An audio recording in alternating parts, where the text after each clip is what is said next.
Hi again, it's Jada.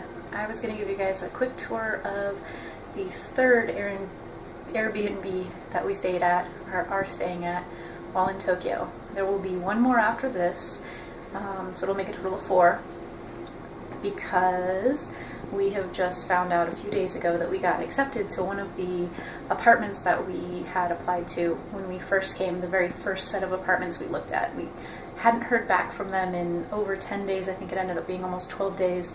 So we were thinking probably weren't going to get it, but we're really excited. So once we get over there and we get the keys, I can do a walkthrough of that as well. So back to this one. Airbnb number 3. Again, we've got the little entryway. You put your shoes, and then where you walk after you take your shoes off.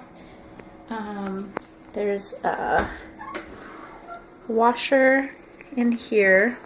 I have not tried to use it yet because I'm not sure where the soap goes, so I need to look it up and find out, but I'll figure it out. Just one of those things where it's not very obvious and it wasn't really listed in the little direction booklet that we got.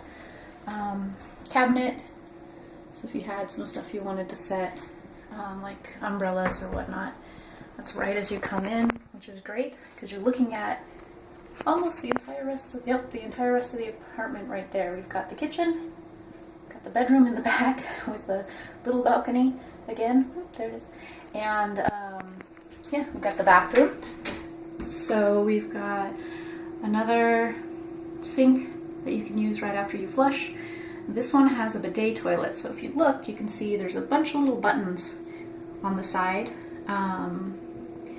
So that is pretty awesome. I was not a huge fan of bidet toilets until I came to Japan, but now I think they're pretty cool, but it's kind of a little bit different for everyone. Turned on the fan on accident. This is the kitchen.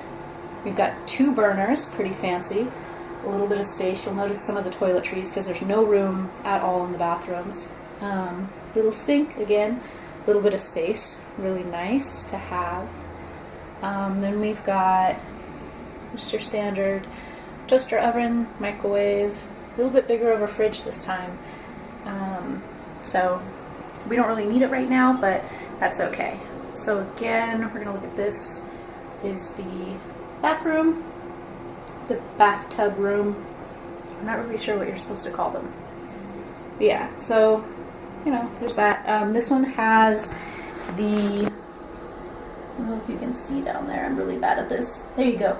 It comes with a little stool, which is the bottom, and then a little wash bucket, so you can wash yourself before you take a bath, because here it's a little bit more customary to, you get into the bathtub after you're already clean, and it's kind of like a soak or a relaxing. It's not as much like we use it to actually bathe and clean ourselves. They would wash first and then hop into the bath.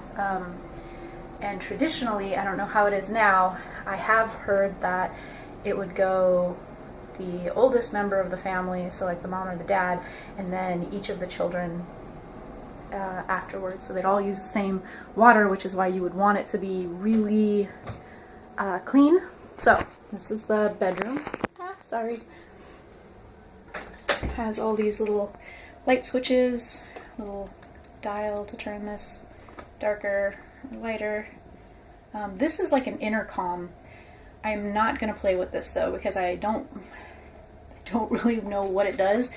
But as you can see, there's this really big button here. I think you're supposed to push only in case of emergency. So I don't want to play with it at all because I don't want to accidentally hit the wrong button. Alright, and we've got closet and luggage, a small desk that goes over to a small TV. It's been fun. We've watched a couple Japanese shows. I don't always know what they're saying because I don't speak Japanese, but you generally can get a feeling for it. Some luggage underneath there, the bed, and again, that's it. That's the whole place. So this one is a straight shot. Another kind of neat thing is this is the 8th floor. So we're up 8 stories and we have a balcony, and even though we're up so high, which you can see right out the window. Yeah. I was that that kind of messed with me a little bit when I first got here and I looked outside and I was like, why are there cars? We're up so high. But there's just not a lot of space here, so you gotta stack stuff up to make sure that you have enough. I mean, there's more cars down below too. I'm not sure we can get a good angle on that. But there's another set of roads, another 2 layers actually of roads beneath it. So yeah, all in all, that's it. Ta-da!